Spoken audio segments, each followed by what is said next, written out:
धरती पर कब उत्पन्न हुआ, कब प्रकट हुआ था? ये शिव भगवान के शिवलिंग की जो पूजा होती है, ये प्रथम शिवलिंग कब उत्पन्न हुआ? धरती में। अभी बताए थे सब। और कहाँ हुआ? प्रथम शिवलिंग की उत्पत्ति कब हुआ और कहाँ हुआ? और महाशिवरात्रि क्यों मनाई जाती है?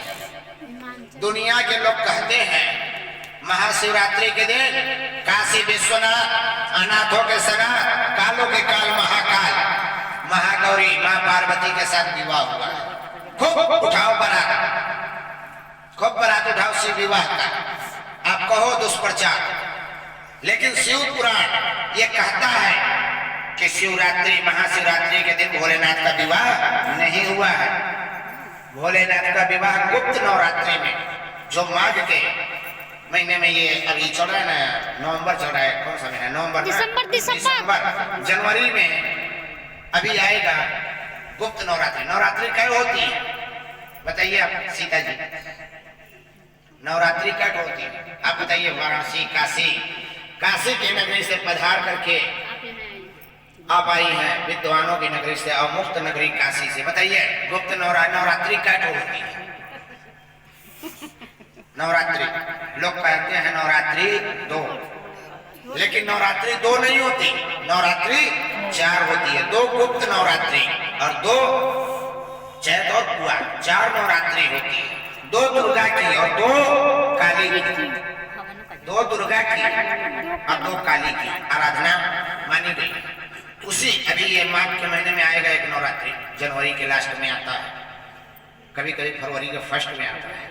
इसी नवरात्रि में भोलेनाथ और मां पार्वती का विवाह हुआ। महाशिवरात्रि के दिन क्या हुआ? महाशिवरात्रि के दिन क्या हुआ? और प्रथम शिवलिंग की उत्पत्ति कब हुई और कहां हुई? ध्यान दीजिए, प्रथम शिवलिंग महाशिवरात्रि के दिन उत्पन्न हुआ, प्रकट हुआ। कब हुआ? महाशिवरात्रि। महाशिवरात्रि के दिन इसलिए मनाई जाती है महाशिवरात्रि कि उस दिन प्रथम शिवलिंग धरती पर उत्पन्न प्रकट। कहाँ हुआ था? उत्तराखंड। कहाँ पर? उत्तराखंड में कहाँ? उत्तराखंड के पास बद्रिका धाम के पास में पांडुकेश्वर धाम है। वही पांडुकेश्वर में प्रथम शिवलिंग की उत्पत्ति हुई थी। कहाँ हुई थी? पांडुकेश्वर, बद्रिका धाम की पावन धरती के पास पांडुकेश्वर नामक स्थान है, वहीं पे प्रथम शिवलिंग की उत्पत्ति हुई थी। और वहां पर पांडव अपने वनागमन के समय वैकुंठ के जाते वक्त वहां पर भोलेनाथ का सुंदर मंदिर बनाया। अति सुंदर मंदिर वहां बना पांडुकेश्वर में, बद्रिका धाम के पास। उसी मंदिर के पीछे एक कुंड है, उस कुंड में एक जल है। उस जल को आप ले आइए। उसकी विधिवत भगवान की आराधना पूजन करने के बाद जिस व्यक्ति को से गंभीर रोग हो, उस जल को निगवाइए। जैसे किसी के हाथ पैर हमेशा कांपते रहते हैं, किसी को मिर्गी के दौरे आते हैं, किसी को झटके लगते हैं, किसी को जैसे कुत्ता काट देता है तो लगते हैं, उसमें ऐसे ऐसे रोगों में उस पांडुकेश्वर का जल ला करके 1 महीने तक पिलाइए, उस व्यक्ति के ये सारे रोग दूर हो जाते हैं। उसी प्रकार से जब शिव पार्वती का विवाह हुआ था, कहाँ पे हुआ था शिव पार्वती का विवाह? बताइए, कोई जानता है? शिव पार्वती का विवाह आपको बताया, आपको तो सुने, कहाँ पे हुआ? आप लोग बताइए, आप लोग भी तो कई बार रहे हैं ऐसा जिंदा रमेश जी, आप लोग बताइए कहाँ हुआ था शिव पार्वती का विवाह? भूल गए? त्रिजुगी नारायण। कहाँ पे हुआ था? त्रिजुगी नारायण। त्रिजुगी नारायण में कहा है? ये केदारनाथ, केदारनाथ के पास त्रिजुगी नारायण है, जहाँ पे भोलेनाथ और माँ पार्वती के 7 फेरे भंवर पड़ा था। क्या पड़ा था? भंवर, 7। जब वही पे 7 फेरा लिए थे माँ पार्वती और गौरा, भंवर पड़ा था। तो जो अग्नि कुंड जलता है, जला के अग्नि कुंड जला के, मैंने बताया अभी कल की कथा में या परसों की, कि ध्रुव तारा दिखाया जाता अग्निकुंड, तो उसी अग्निकुंड को जला के भोलेनाथ काशी विश्वनाथ करते अनाथों को सनाथ, कालों के काल महाकाल जगत जननी मां पार्वती गौरा का शुभ विवाह हुआ अग्निकुंड जला करके। वो अग्निकुंड आज भी जल रहा, वो अग्नि आज भी वहां जल रही है। कहां पर?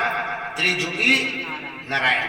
त्रिजुगी नारायण कहां पे है? केदारनाथ। और जो मां पार्वती और गौरा ने पग धरे थे, उन पगों पर गड्ढे हो गए, कुंड बन गया, और उस कुंड में जल है। उस जल को ला करके आप अपने पूजन अर्चना मंत्र के साथ अभिमंत्रित करा करके उसको पिलाइए। बड़े से बड़े शराबी शराब छोड़ देंगे, बड़े से बड़े शराबी को उस जल को पिलाना शुरू करिए, शराबी का शराब छूट जाएगा। और किसी को टीबी, कैंसर, लीवर, किडनी जैसी भयंकर बीमारी हो गई हो, उसके लिए भी वही जल लाके अभिमंत्रित करा करके पिलाना शुरू कीजिए, आपके सारे रोग दूर हो जाएंगे। कैंसर जैसे रोग को दूर करने की क्षमता है उस कुंड के जल में। कौन से कुंड के? त्रिजुगी नारायण के कुंड में जो जल पाया जाता है, जहां मां पार्वती और सती, मां पार्वती और मां गौरा, मां भोले बाबा ने विवाह हुआ, परिक्रमा किया, उनके पग रखने से, चरण बिंदु रखने से कुंड बना, उस कुंड में जल है, उसी जल को पिलाने से। और भी बहुत से इस प्रकार के भोलेनाथ की महिमाओं का बखान किया जाता है। काशी विश्वनाथ अनाथों को करते सनाथ। बहुत से ऐसे भोलेनाथ जिन्होंने सबको दिया, कभी किसी से कुछ लिया नहीं, सिर्फ दिया। बनारस भूमि बनी काशी। काशी में सबसे पहला कौन सा स्थान बना? सबसे पहला स्थान बताइए, काशी के रहने वाली बताइए, काशी में सबसे पहला स्थान क्या बना?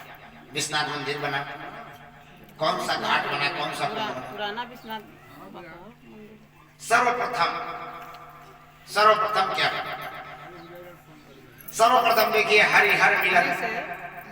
वैकुंठ चतुर्दशी के दिन हरिहर मिलन होता है। वैकुंठ चतुर्दशी के दिन हरिहर मिलन होता है। हरिहर मिलन का मतलब शिव और भगवान विष्णु का मिलन। भगवान विष्णु काशी विश्वनाथ के नगरी में जंगल था, वो कुछ नहीं, वो नंदन वन के नाम से जाना जाता था। नंदन वन में भगवान विष्णु बैठ करके भोलेनाथ की तपस्या करते हैं। भोलेनाथ प्रकट होते हैं और उन्हें वरदान देते हैं। अपने वरदान के स्वरूप जब देते हैं, तब बेलपत्र अपने पास से निकाल के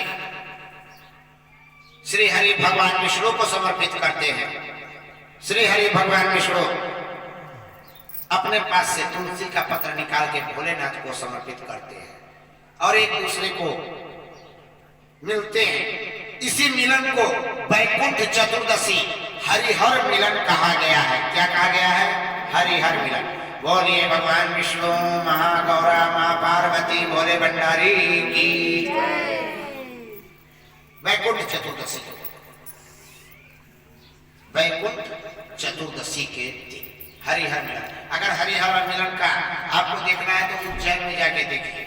वो पालकी निकलती है रात को 12 बजे, महाकाल की पालकी निकलती है और भगवान विष्णु कृष्ण भगवान के दरबार में जाती है।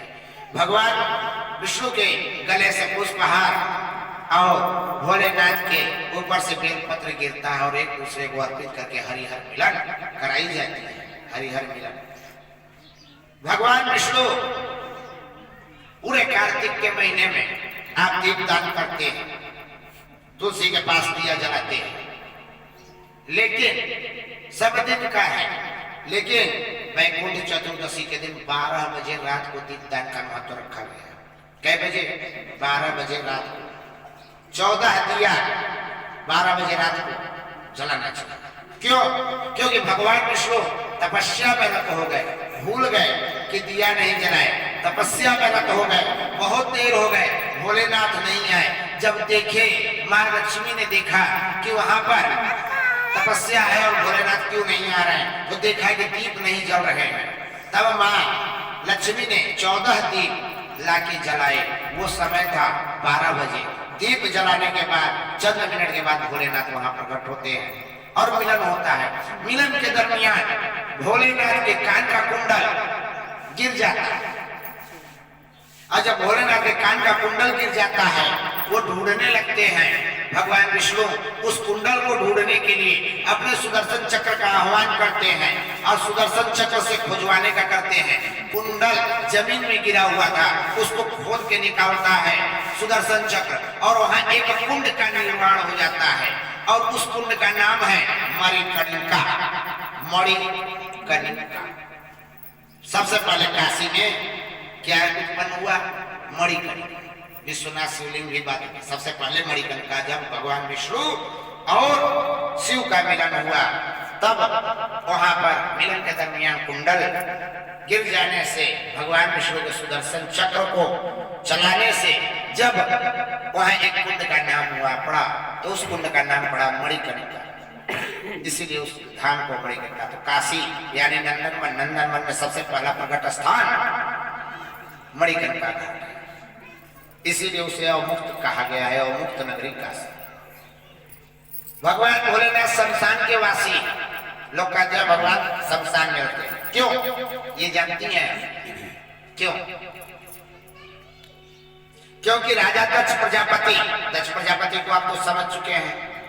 दक्ष प्रजापति ने भोले बाबा को श्राप दिया था कि तुम शमशान में वास करोगे। इसी वजह से भोलेनाथ शमशान में वास करते हैं। इसी वजह से कोई भी व्यक्ति मरता है तो क्यों नहीं इधर उधर फूंक दिया जाता, जला दिया जाता, क्यों शमशान ले जाते हैं? क्योंकि भोलेनाथ शमशान में ही वास करते हैं, इसीलिए वहां ले जाते हैं। अभी खूब मटक लो, जो करना है कर लो। भोले बाबा कहते हैं अंत समय में तैयबा कर पाएंगे। का कहीं भी घूम लीजिए, कुछ भी कर लीजिए, अंत समय में आपको शमशान ही जाना है। वही एक असली ठिकाना है। शमशान का मतलब क्या हुआ? सम का मतलब बराबर, सम का मतलब बराबर, असामान शमशान मतलब सारी शान खत्म, सब कुछ एक बराबर, बड़ा हो छोटा हो, अमीर हो गरीब हो, जाएगा एक समान, जलेगा एक समान। वही बांस की तिक्की बनेगी, उसके लिए कोई अलग से तिक्की है ये क्या? अभी आप है तो जाएंगे कपड़ा सिलवाने तो खो ऊपर नीचे नापेगा, डिजाइन जाली बनाइए, ये बनाइए, वो बनाइए। उस टाइम कौन सी जाली बनवाएंगी आप? उस टाइम पे जाइए दुकानदार से कहिए भैया कपड़ा दे दो। कैसा कपड़ा? अरे एक लोग क्या ठीक है।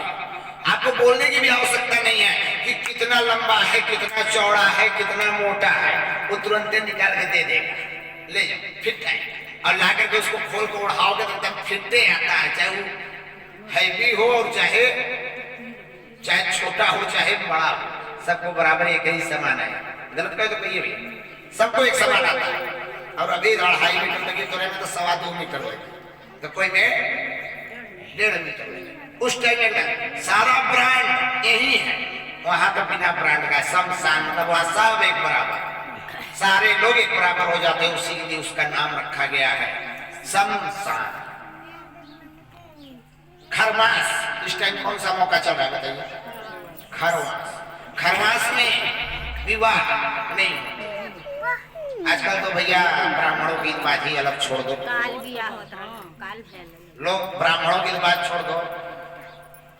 अब कोई करा देता है, कोई कर लेता है, कोई कहवे करता है, सोचते हैं कि मॉल सस्ता मिल जाएगा, ढोल नगाड़ा वाला सस्ता मिल जाएगा, सब खाली है भैया खरवासे में कर। गलत है तो कहिए। बड़े बड़े होटल जो खा ले, अब लगन में तो भूख है। अब यह टाइम जाइए तो जो होटल आपको 50,000 1 लाख में बुक करना है वो 20,000 में बुक हो जाएगा। जौन ढोलक हारमोनिया बाजा वाले, बैंड वाले, डीजे वाले 10,000 मांग रहे, उनको जाइए कहिए 3,000 देंगे तो चल देंगे। कैसे खाली है, खरवास है, कोई काम नहीं।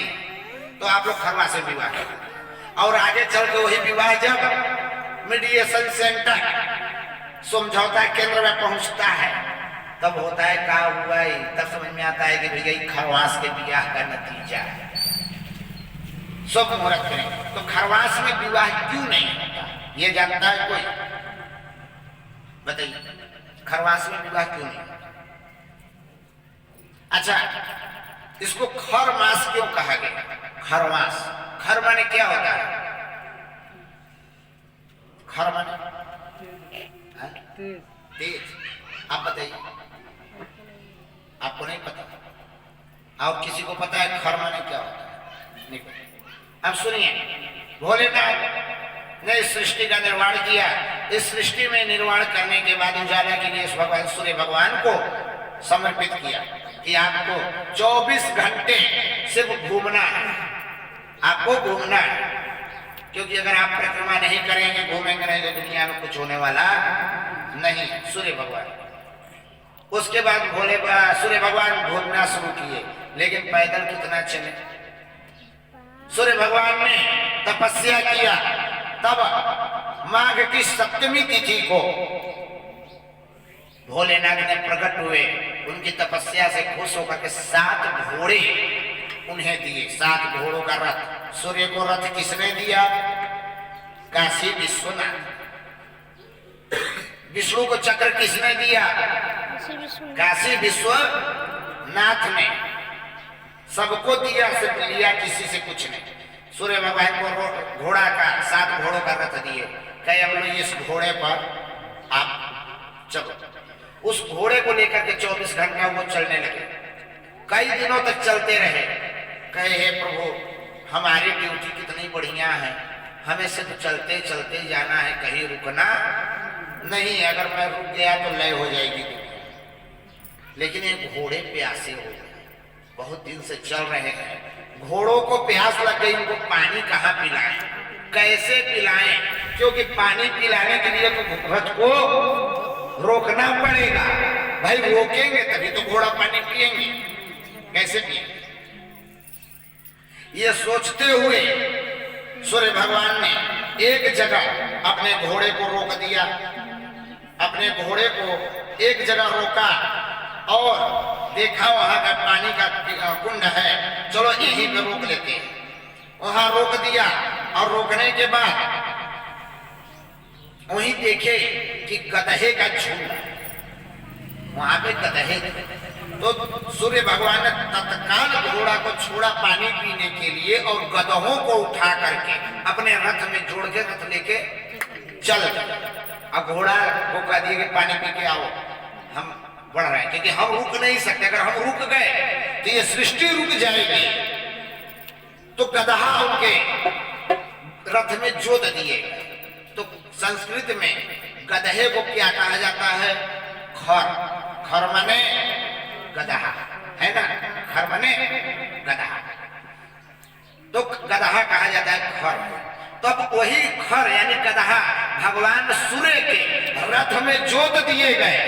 और जब जोत करके सूर्य भगवान चल दिए तो उस जब जैसे ही गधों को जोड़ा रथ में, वैसे ही उस महीने का नाम पड़ गया खर मास।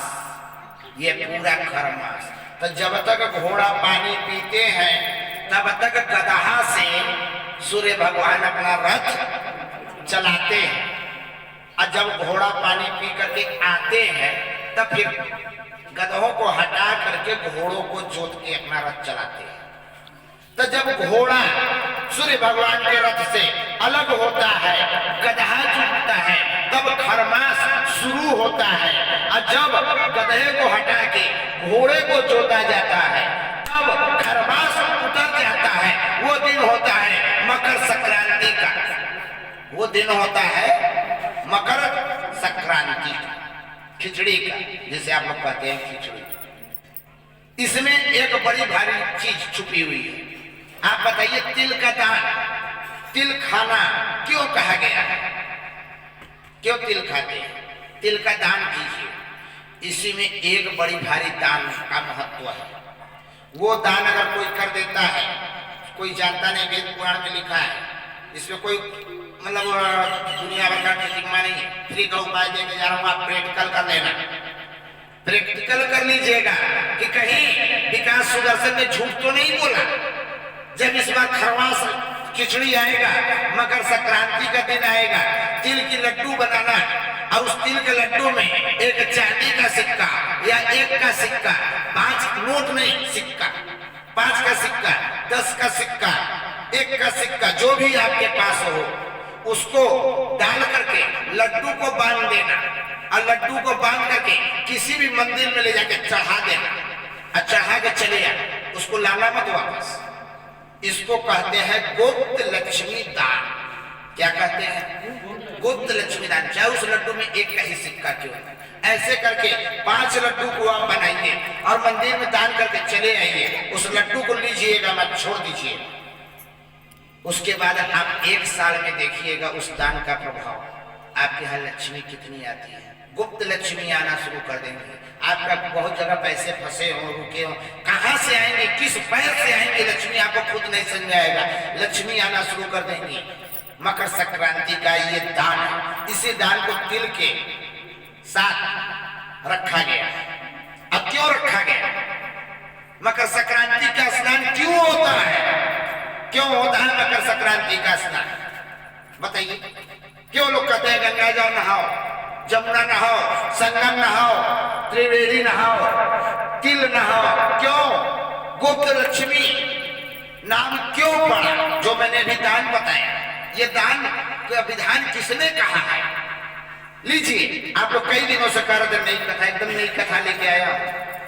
आपको वो ज्ञान दे के जा रहा हूँ। आप लोग जिंदगी भर पतंग उड़ाए होंगे, खिचड़ी खाए होंगे, तिल की लड्डू खाए होंगे, लेकिन अभी कोई हिंदू धर्म वाला पूछ दे आपसे कि खिचड़ी क्यों मनाई जाती है, मकर संक्रांति क्यों मनाई जाती है, आप चुप हो जाए, आपके पास कोई जवाब नहीं। सुनिए, क्यों मनाई जाती है मकर संक्रांति?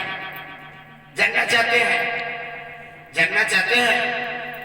माँ लक्ष्मी का गुप्त लक्ष्मी नाम क्यों पड़ा? जानना चाहते हैं? ये औरतों के कारण से। त्रिया चरित्रम दैवम न जाने। एक दिन ब्रह्मा, एक दिन भोलेनाथ बैठे हुए थे और विष्णु भगवान भी आए। कहे प्रभु, कहे हाँ, कहे आज जल क्रीड़ा करने का मर्जी कर रहा है, आइए, बहुत दिन हो गए, वैकुंठ चतुर्दशी के हम लोग मिले थे, आइए आज हम लोग पुनः मिलन करते हैं, आइए एक साथ चल के स्नान किया जाए। ऐसी योजना बनाए।